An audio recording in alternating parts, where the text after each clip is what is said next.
Gibt es auf 5D wirklich nur Licht und Liebe? Glaubst du, die 5. Dimension ist auch ein Teil der Matrix? Was ist der Unterschied zwischen der 3D-Matrix und 5D? Hast du dich schon immer gefragt, wie es auf 5D aussieht? Was ist die Astralebene und wie ist sie wirklich entstanden? Warum nennen wir den Astralkörper den elektrischen Körper?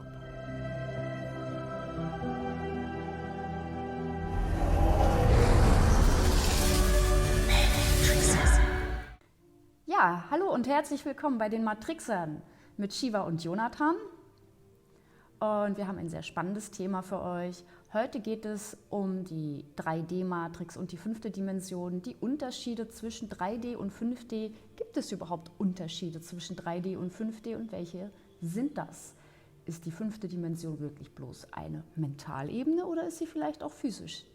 Diese und viele weitere Fragen, die wirklich sehr spannend sind, werden wir heute in diesem Video klären. Und ja, wir freuen uns schon sehr drauf. Oh ja, es wird mal wieder ein interessantes Video, hoffen wir zumindest. Und der Unterschied zwischen 3D und 5D und digitaler 3D-Matrix, das wollen wir jetzt so erklären, wie wir das so definieren und wie es auch auf dem, sage ich mal, kommerziellen, spirituellen Sektor interpretiert wird. Ja, dieses Video ist eigentlich in 2 große Kapitel unterteilt. Im ersten Kapitel sprechen wir über die 3. Dimension, die 3,5. Dimension, sprich die Ätherebene, dann die 4. Dimension, die Astralebene, die 5. Dimension, Mentalebene oder eben 5D und die Unterschiede zwischen 3D und 5D. Und im zweiten Kapitel geht es dann um eigene Erfahrungen, die wir beide mit der 5. und 4. Dimension gemacht haben, aber im Speziellen geht dieses Video um die 5. Dimension. Deswegen gibt es da einige Beispiele, die wir euch da nennen wollen und erzählen wollen. Ja. Gut, dann beginnen wir mit der 3. Dimension. Ja, die 3D-Matrix. Sprich eigentlich unsere Erde. Wie sieht es da aus? Das wissen wir ja alle schon. Ja. Denn wir leben ja hier schon eine Weile in der 3D-Matrix und haben natürlich auch gelernt, in der 3D-Matrix zu leben, haben das Glaubenssystem übernommen von Eltern, Lehrern, Freunden, um die 3D-Matrix entsprechend zu interpretieren. Wie die 3D-Matrix entstanden ist, wer sie installiert hat, darüber haben wir in unserem Online-Kurs Raus aus der Matrix sehr ausführlich gesprochen, stundenlang. Und darum wollen wir darauf hier nicht näher eingehen, sondern eher, wie die 3D-Matrix aufgebaut ist. Also unsere Erde ist ja von einem unsichtbaren Frequenzzaun umgeben, ein Elektrozaun sozusagen, den man mit dem Astralkörper nicht durchdringen kann. Dieser Elektrozaun wird projiziert vom Mond. Kann man sich nun fragen, stimmt das oder nicht? Wir können euch erzählen, dass wir das erlebt und erfahren haben, aber dazu später mehr in den Beispielen.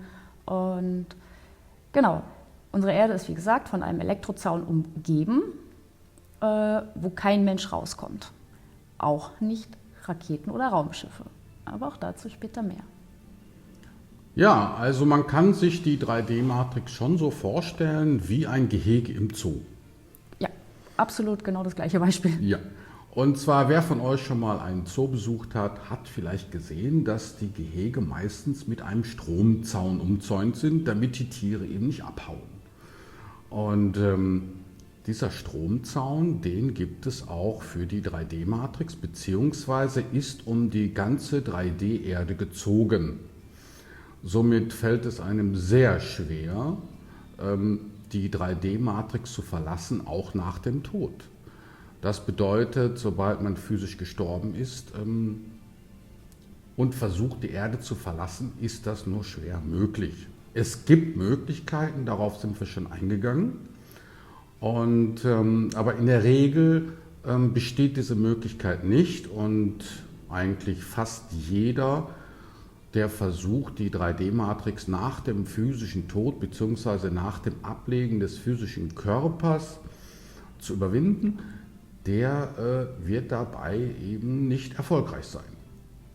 Genau, wenn das Thema näher interessiert, wie man die Matrix verlässt, den empfehlen wir unsere beiden Videos, 3 Wege raus aus der Matrix und Fragen und Antworten dazu. Oder wie gesagt, unser intensiver Online-Kurs raus aus der Matrix. Die Mondmatrix bewirkt also, dass die Planetenoberfläche in einer niedrigeren Frequenz schwingt, als es zum Beispiel außerhalb dieses Feldes vorherrscht. Das bedeutet, auf 5D haben wir eine höhere Frequenz als auf 3D. Diese niedrige Frequenz, die von der Mondmatrix ausgesendet wird, sorgt eben unter anderem dafür, dass sich die Bewohner auf der Erde in einem tiefen hypnotischen Zustand befinden und Amnesie haben. Das heißt, sie können sich nicht erinnern, wer sie sind, woher sie gekommen sind. Sie wissen noch nicht einmal, warum sie überhaupt hier sind. Und was genau bedeutet das jetzt? Das heißt, würdest du hinter dieses Matrixgitter kommen, physisch, wärst du plötzlich auf 5D. Sprich, wenn du auf dem Mond bist, bist du schon in der 5. Dimension. Du fragst dich jetzt, oh, ich dachte auf der 5D, da sind nur Lichtwesen und alles ätherische Wesen. Nein, das ist nicht so. Die Mentalebene gibt es auch, da gehen wir später auch drauf ein. Aber sobald du die 3D-Matrix, also die Erde, verlässt, bist du schon in der 5. Dimension. Denn auch die 5. Dimension ist eine physische, wie sagt man das, eine physische Ebene eben. Ja, ein physisches Abbild der 5. Dimension, könnte man fast sagen. Auf dem spirituellen, ich sag mal kommerziellen Sektor wird der Begriff digitale 3D-Matrix nicht angewendet, sondern da spricht man direkt von 5D. Und anhand dessen haben wir uns natürlich überlegt, ja gut, einfach jetzt ein neues Wort schöpfen für 5D ist auch doof. Denn jeder wird dann sagen, oh, was ist denn die digitale 3D-Matrix? Und dann müssten wir es jedem nochmal erklären. Und aus dem Grunde haben wir uns dann auch gedacht, ja gut, dann nennen wir das eben auch 5D. 5D physisch. Ja.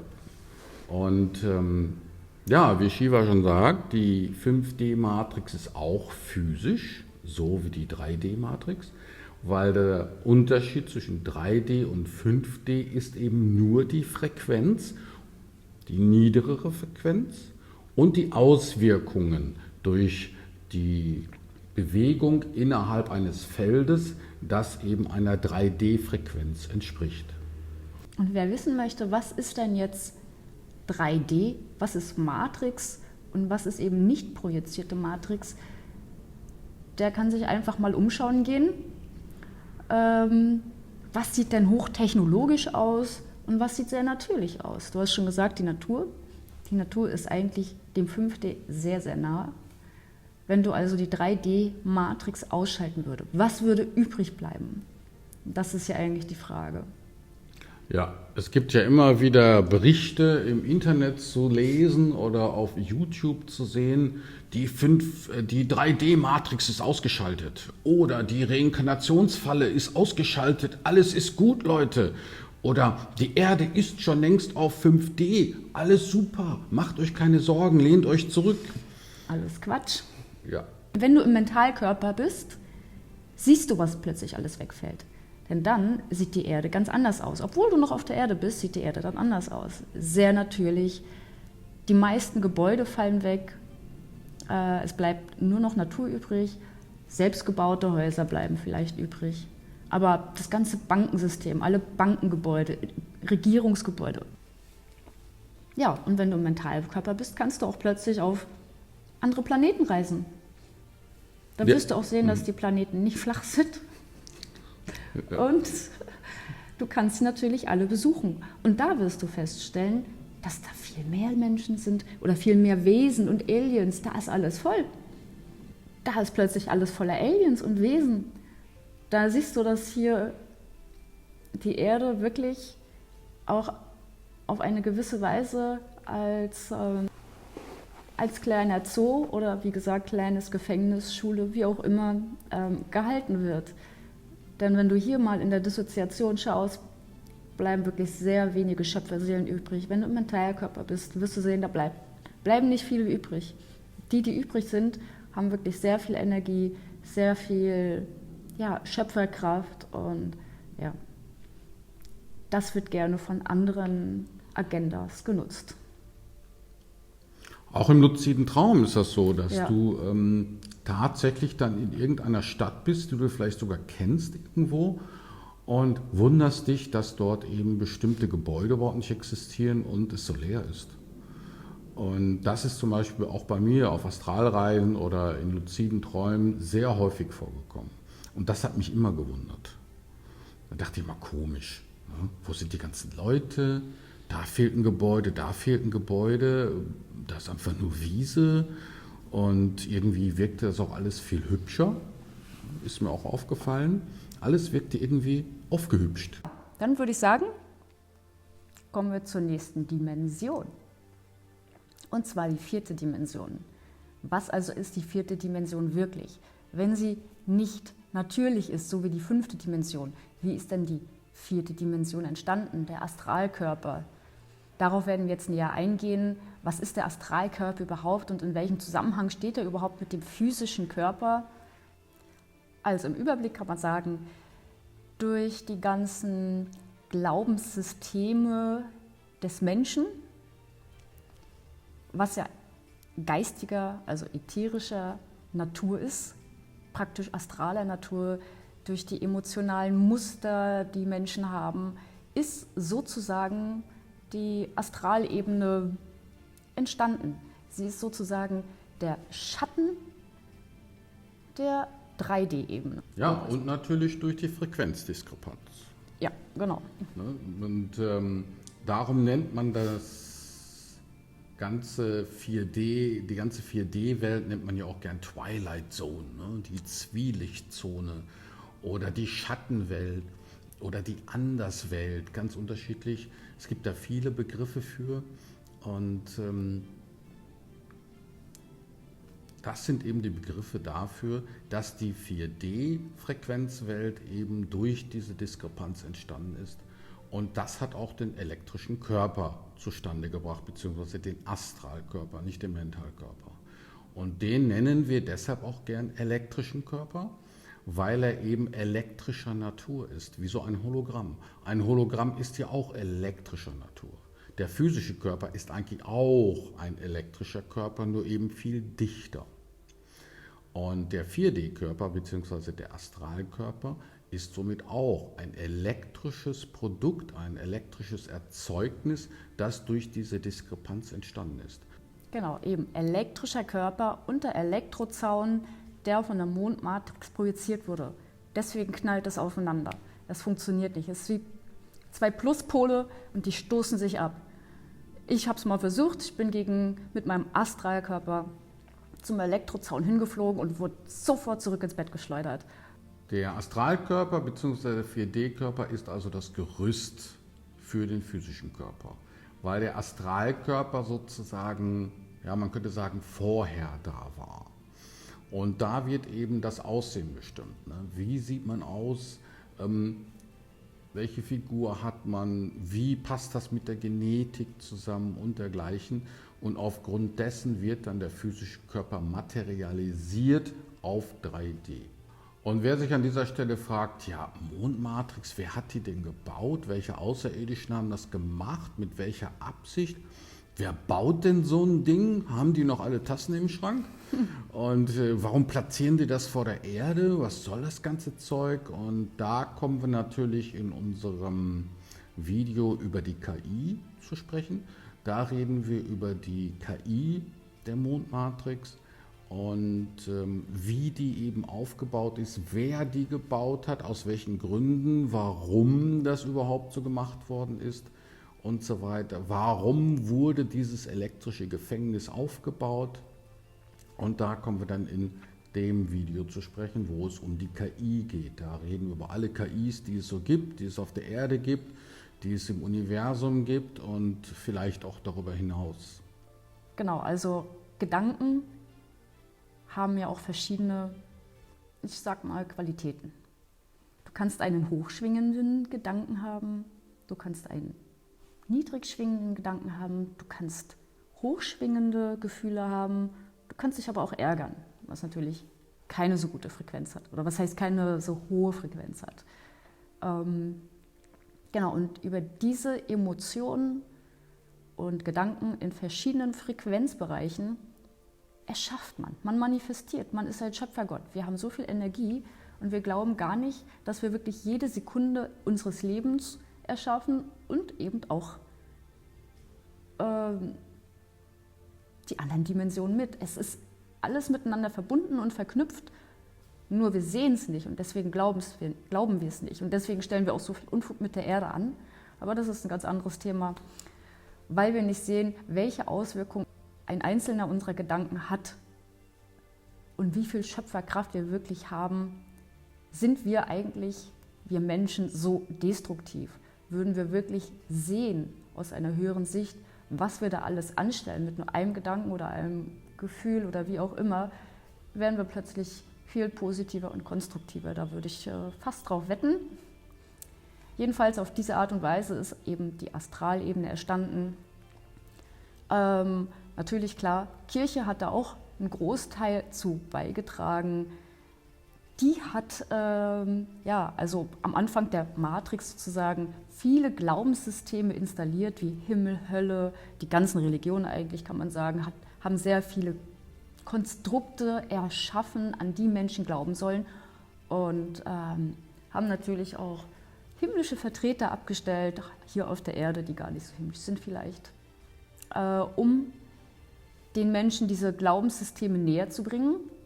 Die haben das auch mit Nachdruck gemacht, waren sehr überzeugend, die Menschen haben es geglaubt und so eben unsere Astralebene vorkonstruiert, erschaffen, indem sie eben an Himmel und Hölle geglaubt haben, an die ganzen Monster, Dämonen und was auch immer es da alles gibt. Auf 4D befinden sich also auch Lebewesen, so wie auf 3D. Lebewesen, die eben eine klein bisschen höhere Frequenz haben als die 3D-Matrix. Und die Wesen auf 4D sind sozusagen dort zu Hause, so wie der Mensch auf 3D zu Hause ist. Und man kann diese auch nur auf 4D wahrnehmen. Genauso wie man seine Frequenz ein bisschen erhöhen muss, um zumindest die 3,5 Frequenz zu haben, um Naturwesen wahrnehmen zu können. So verhält es sich auch mit 4D. Das bedeutet, wenn man es schafft, seine Frequenz so zu erhöhen, dass man Naturwesen sehen kann, dann schafft man es auch vielleicht, dann die Wesen von 4D wahrzunehmen. Die meisten Wesen auf 4D leben eben dort. Und manchmal sind sie eben auf 3D zu sehen, gerade in solchen Zeiten, wo die Mondmatrix nicht so stark ist. Da ist der Schleier zwischen den 3D und 4D eben viel dünner. Ja, und deswegen ist es auch wichtig, die Frequenz noch mehr zu erhöhen, denn dann ist es auch gleichzeitig ein Schutz. Hast du eine Frequenz, die noch höher ist als 4D, kann dir kein Wesen von 4D mehr irgendwas anhaben. Sowieso, auch andere Menschen nicht. Dir kann die Energie nicht entzogen werden.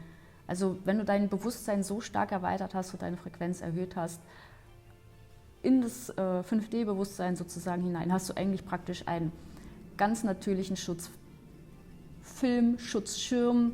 Alle Implantate fliegen raus und ja, du bist eigentlich somit auf der sicheren Seite, würde ich mal sagen. Richtig. Und darum sage ich auch, die spirituelle Dissoziation ist eigentlich die beste Technik, um seine Frequenz zu erhöhen, um Erkenntnisse zu erlangen, um Informationen von seinem eigenen höheren Selbst zu empfangen, damit man nicht mehr irgendwelche Videos gucken muss, so wie unsere. Ne, dann bekommt man die Informationen direkt von seiner eigenen Quelle. Und muss dann auch nicht mehr irgendwelche Nachrichten gucken oder in Blogs lesen oder sonstige Dinge, um sich zu informieren, um zu lernen. Darum predigen wir auch immer, lern die Dissoziation, beweist dir das alle selbst, was wir gesehen haben, ob das jetzt stimmt oder nicht. Denn uns könnt ihr nur glauben, mehr könnt ihr nicht machen. Ihr könnt nicht absolut erkennen, dass das stimmt, was wir hier sagen, sondern ihr könnt es nur glauben. Denn richtig erkennen und verstehen und selbst sehen könnt ihr nur dann, wenn ihr auch diese Technik praktiziert. Anders geht es halt nicht. Oder wenn ihr beispielsweise lernt, euren Astralkörper zu nutzen, dann könnt ihr selber nachschauen gehen. Ja, dann kommen wir jetzt zur 5. Dimension. Da werden wir jetzt einige Fragen klären. Wie ist die 5D aufgebaut? Wo ist der Unterschied 5D mental oder 5D physisch? Ist die 5. Dimension Teil des Matrix-Systems? Wer sind die 5D physischen Wesen? Wie sieht es auf 5D aus? In welcher Dimension befinden sich unsere Geistführer? Gibt es auf 5D wirklich nur Licht und Liebe? Dann ein sehr spannendes Thema. Aufstieg der Erde zu 5D. Was steckt wirklich dahinter? Was bedeutet Aufstieg? Was bedeutet Aufstieg im Bewusstsein, ins 5D-Bewusstsein? Dann erklären wir euch noch den Unterschied zwischen Mentalebene und 5. Dimension, Matrix oder auch, wie wir es nennen, freies Universum. Und wir klären die Frage, gibt es auch eine höherdimensionale oder hochfrequentere Erde? Ja, dann würde ich sagen, klären wir erst die Frage zwischen 5D mental und 5D physisch und dann erzählen wir euch, wie es dort aussieht. Ja. Also es ist durchaus möglich, dass du nachts dich in deinen Körper legst, wechselst in den Astralkörper, du versuchst immer irgendwie die Erdmatrix zu verlassen, knallst immer gegen den Elektrozaun und denkst, scheiße, ich wollte mir doch mal den Mond anschauen. Ja, und irgendwie klappt das nicht, so war es zumindest in meinem Fall. Ich habe immer wieder versucht, hoch zum Mond zu kommen und es hat nicht geklappt. Ne? Ich bin hochgeflogen und die Fluggeschwindigkeit nahm immer mehr ab und dann kam ich nicht raus. Und dann dachte ich mir, mein Gott, woran liegt das? Das ist schon viele Jahre her jetzt. Bis ich dann irgendwann geschnallt habe, ach, du musst in den Mentalkörper wechseln. Ja. Und wenn du den Mentalkörper wechselst, dann kannst du raus und 3D überspringen, 4D überspringen und landest dann auf 5D. Und du bewegst dich dann in deinem Mentalkörper auf 5D. Dort triffst du dann auf Raumschiffe beispielsweise, auf Außerirdische, alle möglichen Spezies, die man sich so vorstellen kann. Und so kann man sich das vorstellen in der freien Matrix, in 5D, die wir auch gern freie Matrix nennen. Weil dort gibt es keine Amnesie, nur wenn man sie unbedingt haben will. Aber ansonsten gibt es dort keine Amnesie, man erinnert sich an seine vorherige Inkarnation. Ja, das ist die schlechte Nachricht oder auch gute Nachricht, je nachdem, wie man es interpretiert. Auf 5D wird auch reinkarniert. Und und dort kann man eben solche Planeten besuchen, auf denen die Evolution halt ganz anders verlaufen ist. Ja. Und was ist dann jetzt der Unterschied zwischen mental 5D und physisch 5D? Das kann man sich so vorstellen. Auf der physischen Ebene, also im 3D-Körper auf der Erde, hast du einen Astralkörper. Aber auch die 5. Dimension, die physische 5. Dimension, der Rest des Universums, auch dort haben die Wesen einen Astralkörper. Wir nennen den 5D-Mentalkörper. Also praktisch hat die 3D einen Astralkörper und die 5D einen Astralkörper. Nur, dass wir eben auf der Erde das etwas unterschiedlich benennen müssen, weil wir sonst alle durcheinander kommen würden. Also 3D hat einen Astralkörper, 5D hat einen Mentalkörper. Wir Menschen haben natürlich von Natur aus ganz natürlich einen 5D-Mentalkörper, denn auch wir können auf die Astralebene der 5. Dimension gehen. Wenn du also auf 5D bist und hast dort einen physischen Körper und möchtest doch gern mal in die 3D-Matrix reinschauen, kannst du, wie Shiva schon sagt, mit deinem 5D-Körper im Raumschiff runterfliegen und dich dort umschauen. Dafür muss dein Raumschiff aber in der Lage sein, den Frequenzzaun zu überwinden und das kann nicht jedes Raumschiff. Wirklich nicht. Und wenn er aber so ein tolles Raumschiff hat und kann das überwinden, dann kann er in seinem 5D-Körper auf 3D herumlaufen, hat aber gewisse Nachteile für einen 5D-Körper, weil der 5D-Körper nicht für eine so niedrige Frequenz erschaffen ist. Und auf der Erde gibt es auch 5D. Eben. Das ist jetzt ein bisschen auch wieder verwirrend, dass man sich dachte, wie, die Erde ist doch 3D-Matrix. Ja, das ist richtig, aber es gibt auch eine Erde, die auf 5D existiert, denn die Erde ist auch ein Lebewesen. Und wie ich ja eingangs sagte, jeder von uns hat mehrere Körper, die auf mehreren Ebenen existieren. Ich habe einen 3D-Körper, ich habe einen 4D-Körper, ich habe einen 5D-Körper, 6D, 7D und so weiter. Und die Erde hat das auch als Lebewesen. Sie Genau. hat also einen 3D-Körper, einen 4D-Körper, einen 5D-Körper, einen 6D-Körper. Also so kann man sich das vielleicht alles ein bisschen besser erklären und besser vorstellen, wenn man das so betrachtet. Ja, und deswegen können wir auch gleich zum Aufstieg der Erde kommen, da du die Körper der verschiedenen Frequenzebenen von Mutter Erde oder Gaia, die Seele der Erde heißt Gaia, erwähnt hast. Ja, richtig, genau. Also was bedeutet dann 5D-Aufstieg beispielsweise? Ne, das liest man ja oft in der spirituellen Szene. Die Erde steigt nun auf 5D auf oder die Erde muss auf 5D aufsteigen oder die Erde ist schon längst auf 5D aufgestiegen. Der Letzte hatte eigentlich recht. Die Erde ist ja schon auf 5D. Sie existiert auf 5D. Sie existiert eben in verschiedenen Frequenzbändern, kann man so sagen. Die Sache ist gar nicht, dass die Erde aufsteigen muss, sondern dass wir 3D-Menschen mit unseren 3D-Glaubensmustern und unserem 3D-Bewusstsein und unserer 3D-Frequenz die 5D-Frequenz lernen müssen wahrzunehmen, sprich dahin aufzusteigen. Wir müssen aufsteigen, nicht die Erde. Die Erde ist schon längst da, so gesehen. Auch wir sind schon längst da, aber wir können es nicht wahrnehmen. Deswegen ist es unsere persönliche Arbeit, unser Bewusstsein und unsere Frequenz so zu erhöhen, dass wir eben auch die 5D-Ebene wahrnehmen. Und damit würde sich auch unsere komplette Realität ändern. Denn wer ist dann noch auf 5D da, wie wir vorhin schon gesagt haben? Wenn du in den Mentalkörper wechselst, wirst du sehen, dass nicht mehr viele Menschen da sind. Die Statisten würden vielleicht alle wegfallen plötzlich. Also wenn du jetzt einen krassen Wechsel direkt auf die 5D-Ebene machen würdest, ins 5D-Bewusstsein. Es wären viel weniger Leute da plötzlich. Aber wenn jetzt jemand daherkommt und sagt, ja Leute, hier die 3D-Matrix, wir sind schon längst auf 5D aufgestiegen, das würde uns 3D-Wesen hier sehr schnell auffallen, wenn dem wirklich so wäre. Denn dann plötzlich würden wir all die Wesen wahrnehmen, die es auf 4D gibt. Oder die ganzen Naturwesen würden wir plötzlich alle wahrnehmen können, weil von oben nach unten kann man ja schauen. Das heißt, ein 5D selbst weiß, wie 4D und 3D aussieht und kann die auch sehen und beobachten. Genau wie 7D runterschauen kann ganz leicht auf 6D und 5D und so weiter. Und darum, wenn die Matrix wirklich abgeschaltet wurde auf 3D, dann würde das jeder von uns wissen und auch direkt sehen und erkennen können. Also das wäre ganz offensichtlich. Aufstieg ist möglich, aber noch nicht passiert. Es ist wirklich, jeder Einzelne muss seine Frequenz erhöhen. Und wenn viele Menschen ihre Frequenz erhöhen, machen sie Löcher in die Matrix. Die Matrix wird schwächer.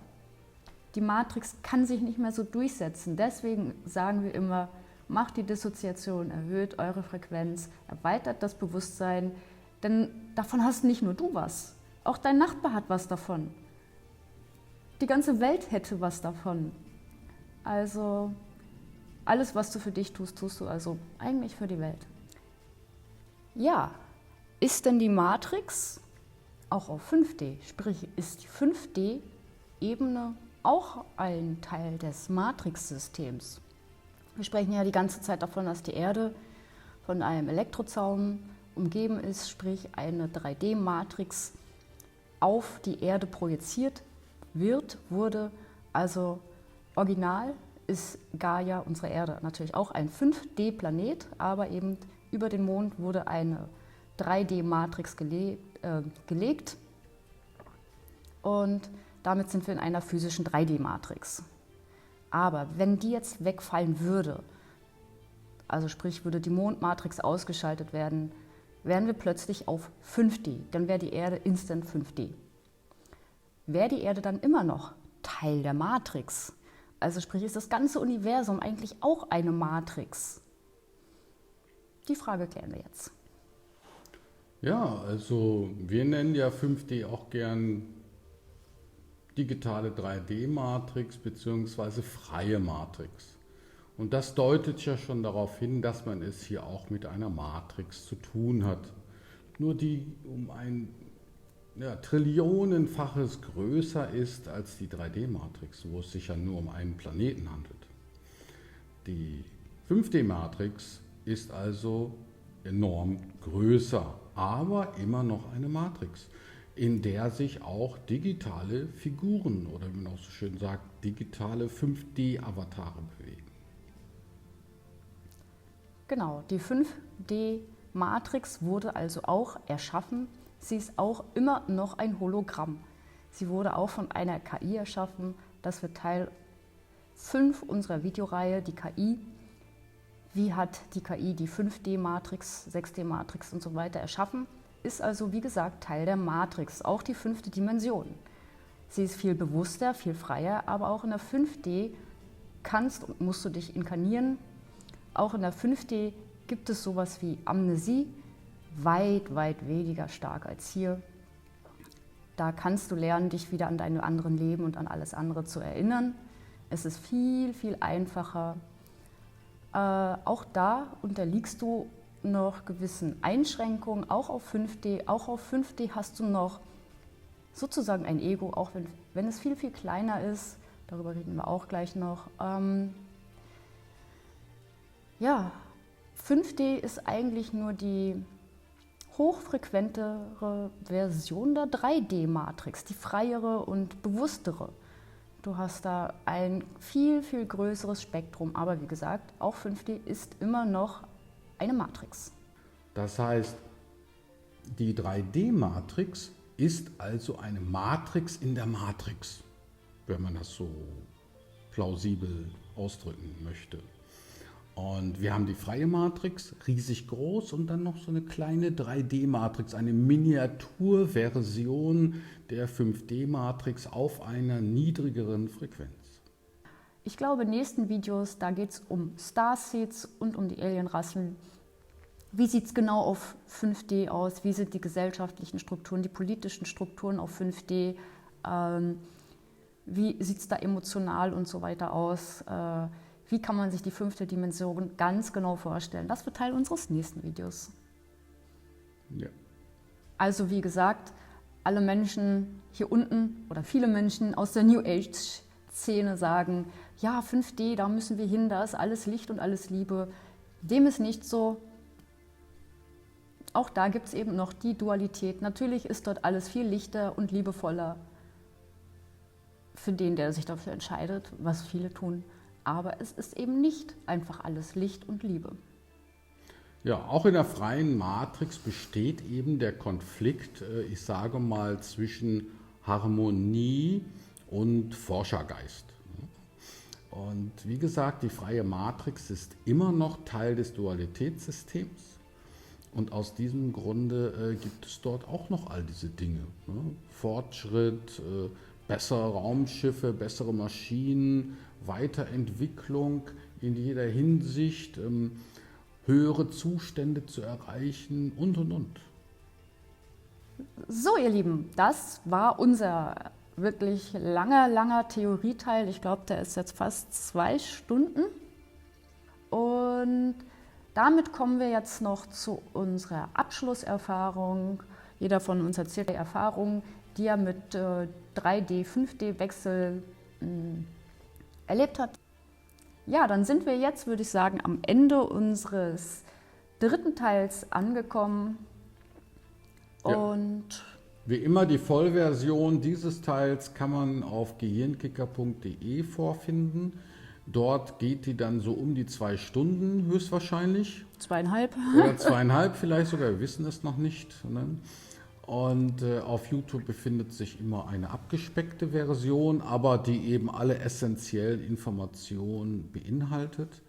Aber wer natürlich noch tiefer in die Materie einsteigen möchte, wer alle Informationen möchte, der sollte dann an diesem Aufbauseminar teilnehmen, das sich nennt Hinter den Kulissen der Matrix. Das musst du spannender sagen. Hinter den Kulissen der Matrix. Ja, und da kann man sich dann anmelden und da hat man dann Zugriff auf die ganzen Vollversionen dieser 6 Videos. Ja, unser nächstes Video ist das Thema Starseeds. Wir haben ja schon erzählt, worum es gehen wird, aber noch mal kurz, da wird es um die gesamte 5D-physische Welt gehen. Wie sieht es dort aus? Wie sind dort die Strukturen? Wie ist es spirituell, gesellschaftlich, politisch, emotional? Da werden wir euch alles, was ist die Mission eines Starseeds? Haben die nur auf der Erde Mission? Haben die auch auf 5D-Missionen? Und so weiter. Das wird unser neues Thema. Ja, in dieser Hinsicht vielen Dank fürs Zuschauen und wir sehen uns wieder. Ciao. Ciao.